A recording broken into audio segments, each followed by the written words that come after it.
শাস্ত্র যেটি বলছেন অনুকূল প্রতিকূল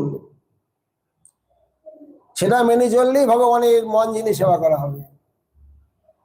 সাধক অবস্থায় শাস্ত্রে যে শাসন বিধিনিষেধ ওটি যত মানতে পারবেন তত ভগবানের মন যিনি সেবা করা হবে।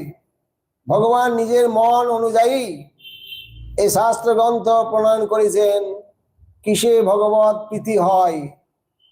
প্রেম মানি প্রীতি, প্রীতি মানি সুখ আনন্দ।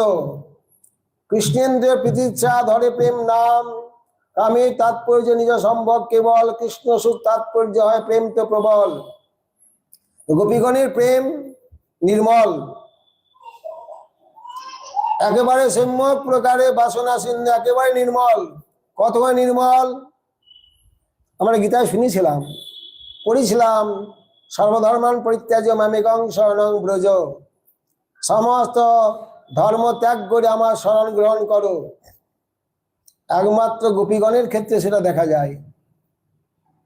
এরা সমস্ত ধর্ম ত্যাগ করে ভগবানের আশ্রয় গ্রহণ করেছিলেন সেবা করার জন্য।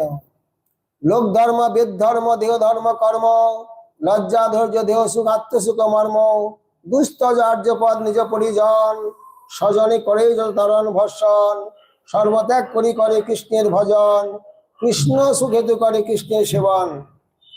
ইয়াকে কইয়ে কৃষ্ণ দৃঢ় অনুরাগ, স্বচ্ছ ধৌত বস্ত্রে জয়ছে নাই কোনো দাগ। সাদা কাপড়ে যেমন কোনো দাগ লাগলে ওটা ধরা পড়ে। অতএব কাম প্রেম বহুত অন্তর, কাম অন্ধতম প্রেম নির্মল ভাস্কর।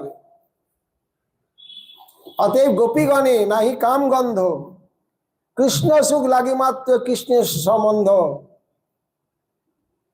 কৃষ্ণের সুখের জন্যই তারা কৃষ্ণের সঙ্গে সম্বন্ধ। একটু আগে যেটা বলছিলাম, নিজ সুখ দুঃখে গোপী নাহিক বিচার, কৃষ্ণ সুখ হেতু করে সঙ্গম বিহার।